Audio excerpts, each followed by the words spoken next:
thoughts on the game so far? Absolutely. Well, we didn't score. We're behind and they're ahead. The priority. Play better.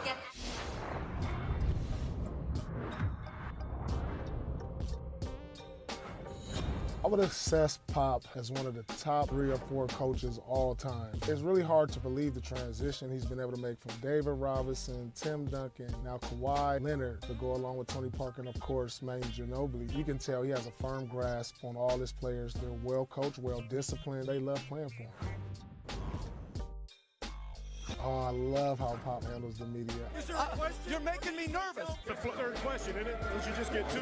My bad. He's sarcastic. He's funny. This is one of the joys of my life right here. This is great fun. Sometimes you can't tell if he's serious or just joking with you. That's the great thing about him. There's nothing I would rather be doing. Now ask me a couple of inane questions. We knew we had to play a perfect game to beat them. They were a team that just didn't make mistakes. They do all the little things better than everyone else. It was in your head. We lost to the Spurs so many times. It was just like you just knew you were going to lose. This year may be his greatest coaching feat. He doesn't even have his best player. This has just been the best job he's been able to do, despite what he's had. They lost Tim Duncan, and you just thought their run was over. Then they wind up having another great season. So as long as he's a coach, their run is going to continue. I just like that Paul was doing some extra credit work. Good job, Truth. Well done, hey, sir. When you lose to the Spurs your first 10 years in the league, you got to give credit to where credit's due. It's going to be all right. Can I ask one quick question? Yeah, absolutely. You said top 3 or 4 coaches? All time? Yeah. In all sports? Who you got? Well, you got to definitely say Phil Jackson. Okay, that's 1.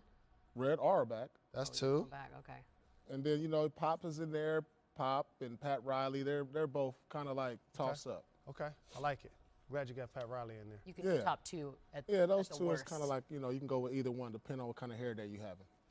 Speaking of Pop, Spurs have been on a downturn more than a month. Although they're 5 seed in the West, they're only 3-9 since February 1st. And meanwhile, the Thunder have played better recently. They're sitting in the 7th spot, both just a game and a half ahead of the dreaded 9th spot. This is a question I never thought I'd ask out loud. Who's more likely to miss the playoffs, Thunder or Spurs?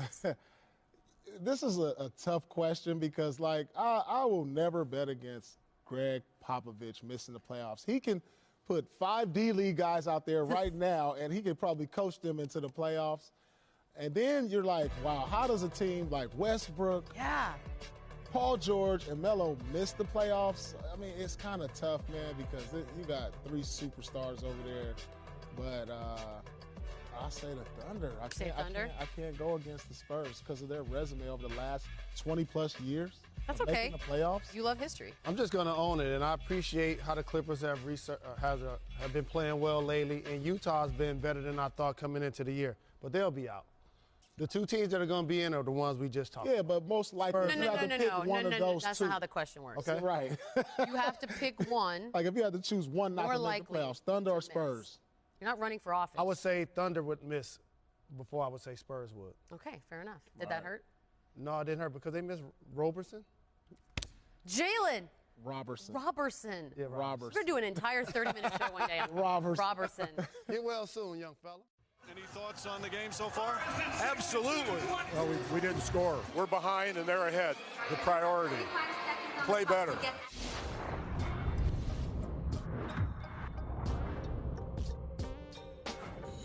I would assess Pop as one of the top 3 or 4 coaches all time. It's really hard to believe